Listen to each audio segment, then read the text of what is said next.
दिल्ली नगर निगम के सबसे बड़े अस्पताल इंदुओं में आज सफाई कर्मचारी, नर्सिंग और पैरामेडिकल स्टाफ ने एक सांकेतिक धरना दिया, जिसको लेकर धरने का कारण है कि अस्पताल में आए दिन परेशानी होती रहती थी, जैसे समय पर सैलरी न मिलना, कोरोना समय के टाइम पर मास्क, ग्लव्स और पीपीई किट का अवेलेबल ना होना। इन्हीं सारी चीज़ों को लेते हुए आज तमाम कर्मचारियों ने मिलकर यहाँ पर एक सांकेतिक हड़ताल किया, जिसमें उन्होंने बताया कि इस हड़ताल का मेन रीज़न यह है कि कोविड-19 के गाइडलाइंस को फॉलो नहीं किया जा रहा। उन लोगों का कहना है कि अगर सैलरी नहीं मिली तो हम काम पर कैसे आएंगे, और दूसरा कारण है कि पिछले दिनों देखा गया है कि जो भी गाइडलाइन सरकार ने बनाए उनको बिल्कुल फॉलो नहीं किया जा रहा। सरकार की गाइडलाइन के अनुसार बीमार लोगों से कोरोना के समय ड्यूटी नहीं करानी जानी चाहिए, परंतु यहाँ ऐसा किया जा रहा है। सरकार को अंधेरे में डालकर एक लिस्ट तैयार कर दी गई है, जिसको सरकार के पास भेजा गया है, जिसमें तकरीबन लोग बीमार है और हो सकता है कि इस बीमारी के कारण लोगों की मौत भी हो सकती है। जी सर, अपना परिचय। मैं तेजर सिंह गुजर पैरामेडिकल टेक्निकल स्टाफ वेलफेयर का अध्यक्ष हूँ। सर, इस बार नए मेयर आए हैं, उनसे आप लोगों की क्या उम्मीद है और क्या उनसे कहना चाहते हैं कि आप लोग की सैलरी अब टाइम पे आएगी, क्योंकि कुछ ऐसा कुछ लग रहा है? सर, मेयर तो पहले पे स्टैंडिंग कमेटी थे, पूरी पावर में थे उस टाइम, मगर एक आध बार आए, हमने बुलाया, एक तनख्वाह उनको दिलवाया, उनका धन्यवाद है हमारे पास। एक तनख्वाह उन्होंने हमें दिलवाई थी, और हमारी 3-3 महीने 4-4 महीने की तनख्वाह हो जाती है, और एक तनख्वाह दे देते हैं। हम बहुत खुश होते हैं, फ़ोन करते हैं, सुरेश भाई तेरी तनख्वाह आएगी, सुरेंद्र भाई तेरी तनख्वाह आएगी। हमें ऐसा होता है कि ससुराल से कोई बच्चा आ गया। ठीक है सर। और हमारी सारी बैंकिंग सारी ख़त्म हो चुकी है। सारे हमें कोई गाड़ी का लोन या लड़की की शादी करने लगे, हमें कोई लोन देने को तैयार नहीं है। हमारी 7 साल से वो स्थिति ख़राब कर रखी है। बीजेपी आम पार्टी, बीजेपी आम पार्टी, बीजेपी कह दिए थे, दिल्ली सरकार ने नहीं, दिल्ली सरकार कह रही है भारत सरकार ने। उसमें हम क्या करें? याद से बंद करके हमें घर भेज दो, अपने कुछ रोजी रोटी तो कर लें कहीं जाके। अब इसके सहारे रहते हैं हर महीने। बच्चे कहते हैं पापा फीस, पापा दूध को पैसे, पापा फलाना, पापा कहाँ से लेंगे? तो हम खुद डिस्टर्ब होते हैं। सर, एमएस की बात करी जाए हॉस्पिटल की, तो वो कितना सपोर्ट में आप? देखो, एमएस सपोर्ट में है। एमएस तो सिर्फ लिख के दे सकती है आगे। इसमें कमिश्नर फंड देगा या मेयर फंड देगा। पहले मेयर साहब थे अवतार सिंह जी, आए 2-2 रुपये की माला चढ़ाई, फूल छिड़के कि भाई तुम कोरोना वायरस बन गए। सारे 76 आदमी हमारे पॉजिटिव है आज की डेट में। Doctors, nurses, paramedic. एक हमारे लैब टेक्नीशियन की डेथ होगी कोरोना से, उसका कोई जिक्र नहीं है, कोई मुआवजा नहीं है, कोई लेना नहीं तो कोई देना है। एक वार्ड बॉय ख़त्म होगा, एक डॉक्टर ख़त्म हो गया, और अभी कई हमारे सस्पेक्टेड चल रहे हैं कर्मचारी। लेकिन आम आदमी सरकार का ये दावा है कि जो भी इस महामारी में शहीद होगा या शहीदी कह सकते हो, देखो हमारे का मुआवजा मिलेगा। सर, हमें पीपी किट भी नहीं है, ग्लव्स भी नहीं है, और कोई दवाई भी नहीं दी गई है। सच्चाई तो ये भी हिंदुराव के अंदर सारे कर्मचारी हमारे बिगर पीपी किट के हैं। N95 मास्क भी मिल रहा है। इतनी प्रक्रिया है, आदमी पागल हो जाता है। महीने में 2 N95 ये मैं 15 दिन से ये पहन रहा हूँ, जिसमें गाइडलाइंस है कि 1 दिन के बाद दूसरा N95 मिलना चाहिए।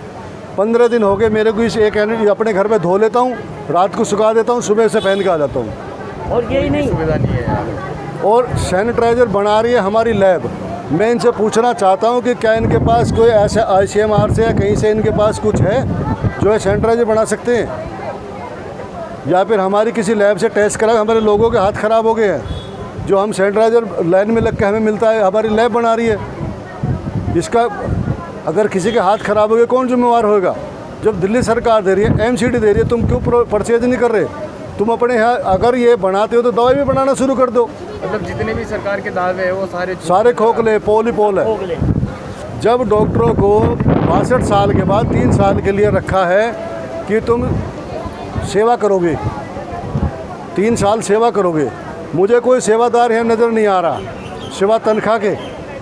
सिर्फ हमारे 4th क्लास नर्सिस और पैरामेडिकल है, जिसकी 59 साल उम्र है, वो भी ड्यूटी कर रहा है आज की डेट में। अस्थमा पेशेंट है, कैंसर पेशेंट है, मगर वो ड्यूटी कर रहा है, जिसमें सीधी सीधी गाइडलाइन से दिल्ली पुलिस को भी है, सारी पुलिस को 55 साल के बाद कोई नौकरी नहीं करेगा। मगर हमारे अगले महीना लोग वहाँ रिटायर में बैठे हैं। जो हमारे महामंत्री जी अभी बोल के गए, वो खुद रिटायर में बैठे हैं। इतने कितने कर्मचारी हैं जो नर्सिस हैं, पैरामेडिकल है, जितने भी वो रिटायरमेंट में बैठे हैं, मगर कोई सुनवाई नहीं है। कुल मिला के कि सरकार पूरी फेल है, A to Z फेल है। मैं तो यहाँ से कहा, जहाँ लाल किले पे खड़ा होकर बोल दूंगा कि पूरी सरकार फेल है।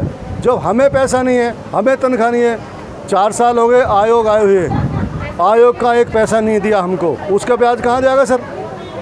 दुनिया इंतज़ार करती है दिवाली के बोनस के लिए कि मेरे घर में दिवाली का बोनस आएगा। 1.5 साल हो गए बोनस तक नहीं है। और डीए को तो हम भूल गए। डीए के एरियल हमें नहीं पता कि कब मिलना है हमको, कब मिलना है। ये हालत है हमारी, खस्ता हालत हो चुकी है। हम कहाँ जाएँ बताओ हम? और यही नहीं परिचय आपका? मैं सुरेश चंद्र, महामंत्री हेल्थ एम्प्लॉयज वेलफेयर यूनियन भारतीय मजदूर संघ। कितनी दिक्कत होती है, सैलरी नहीं मिल पाती टाइम पे, तो कितनी समस्या और सर किस तरीके से आप लोग अपना घर चला पाते? समस्या, वेतन एक मौलिक अधिकार है प्रत्येक कर्मचारी का भारतीय संविधान के अनुसार। मजदूर की मजदूरी उसका पसीना सूखने से पहले मिलनी चाहिए, किंतु प्रशासन की ये तानाशाही और ये जो हठधर्मिता है, कर्मचारी पिस रहा है। भाजपा और दिल्ली सरकार की तू में हमने काम किया है और काम के बदले में हमें उसका मेहनताना मिलना चाहिए समय पर।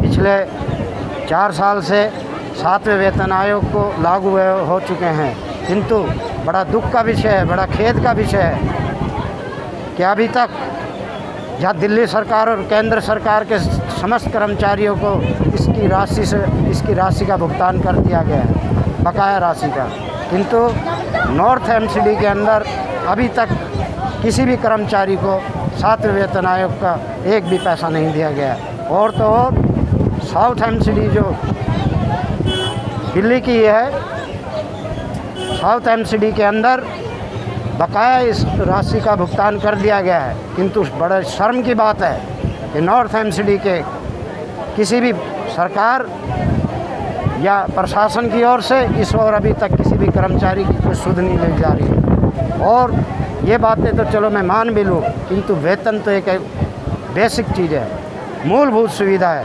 उस मूलभूत सुविधा से कर्मचारियों को वंचित रखा जा रहा है।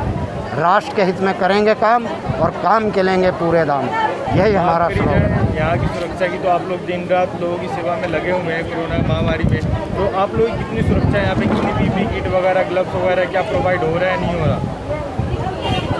सूतना कपास और लट्ठम लट्ठा यहाँ केवल ये चल रहा है अभी तक।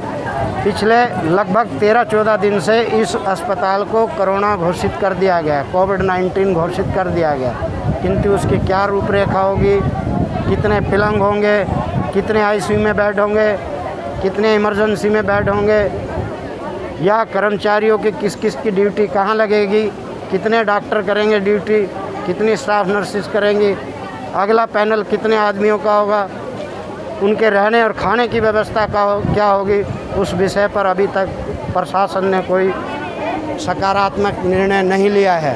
इसी कारण कर्मचारी यहाँ रोड पर आया। और तो सुनने में यहाँ तक भी आ रहा है, मीडिया और विश्वस्त सूत्रों से ज्ञात हो रहा है कि जो माइंस भाटी के अंदर राधा स्वामी सत्संग ने जो अपनी जगह प्रोवाइड कराई है दिल्ली सरकार को, दिल्ली सरकार की ओर से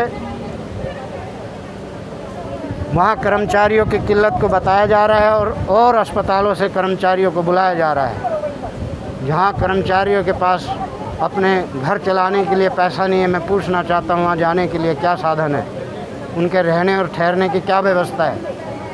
इन्हीं सभी विषयों को लेकर के हम यहाँ सब एकत्रित हुए हैं और मैं मीडिया का धन्यवाद करना चाहता हूँ। भारत का चौथा स्तंभ है ये। मैं मीडिया को आग्रह करता हूँ कि तमाम चैनल हमारी इस बात को, इस गूंगी बहरी सरकार को जगाने का काम करें। धन्यवाद। आपका परिचय? मैं इंदू, नर्सिंग ऑफिसर इंदू। जी, आज यहाँ पे धरना प्रदर्शन है, किस विषय में, किस चीज़ को लेकर, और पहले भी आप लोग इस तरीके से कर चुके हैं? ये हम बहुत बार हमें करना पड़ता है, क्योंकि हर 4-5 महीने के बाद हमारी सैलरीज रुक जाती हैं।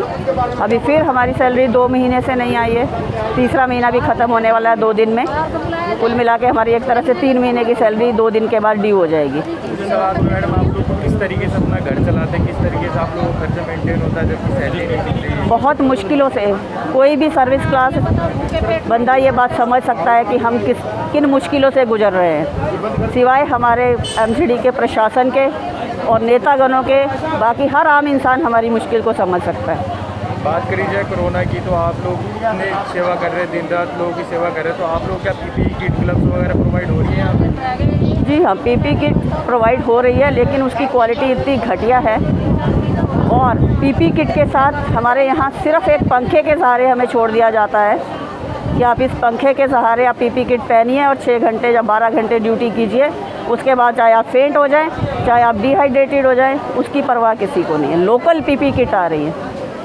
पहले भी आप लोग इस तरीके से धरना कर चुके, क्या रीज़न है कि मतलब एमसीडी पे लेके, या क्या कहना चाहते हैं उसके बारे में? अब इसका रीज़न तो अब जग जाहिर है, एमसीडी और दिल्ली सरकार की लड़ाई सबको मालूम है, लेकिन उसमें पिस रही है आम जनता, कर्मचारी, हम सब, तो कोई सुनना नहीं है। इस बार जो नए मेयर आए हैं, क्या उनसे आप लोग उम्मीद लगा के रखे कि क्या टाइम पे आप? देखिए, उम्मीद हम हमेशा पॉजिटिव रहते हैं, सिवाय कोरोना पॉजिटिव होने के, कि कोई तो सुनेगा कभी तो। बाकी हम सिर्फ कोशिश कर सकते हैं और वो हम करते रहेंगे। यही मेयर पूरा साल स्टैंडिंग कमेटी चेयरमैन रहे हैं, वो तब भी सोच सकते थे, स्टैंडिंग कमेटी चेयरमैन के पास भी उतनी पावर होती है, कम नहीं होती है। लेकिन इच्छा शक्ति होनी चाहिए इस प्रॉब्लम को सॉल्व करने की। और ये प्रॉब्लम नहीं है, ये इन लोगों के ऊपर एक कलंक है कि आप अपने कर्मचारी को 2-2, 3-3 महीने सैलरी नहीं दे सकते। आप कोविड किस बूते पे बना रहे हैं, किस बूते पे आप खर्चा करेंगे कोविड के लिए? कहाँ से लाएंगे पीपी किट, कहाँ से लाएंगे फैसिलिटीज़? और आप कह रहे हैं आप कोविड बना लेंगे। जब आपके पास सैलरी देने के लिए पैसा नहीं है, आप कोविड कैसे बनाएंगे? सिर्फ हम लोगों को एक लॉलीपॉप दिया, कोरोना वॉरियर्स। 2 फूल हमारे ऊपर फेंक के पिछले मेयर भी चले गए, हार पहना के। आप कोरोना वॉरियर्स हैं, और कोरोना वॉरियर्स को बोला आप सच में वॉरियर बन के शहीद हो जाइए, और उसके बाद आपके परिवार को सैलरी पेंशन कुछ नहीं मिलेगा, आप शहीद जरूर हो जाइए। लेकिन सरकार तो इतने वादे के दावे कर रही है कि वो काफ़ी पैसा खर्च कर रही है, क्या लगता है कितना सच और कितना झूठ है इस चीज़ को लेकर? हम तो तब माने उन वादों को पक्का, दावों को सच्चा, अगर हमारी सैलरी हमें मिले, हमें हमारे हक का फैसिलिटीज़ मिलें।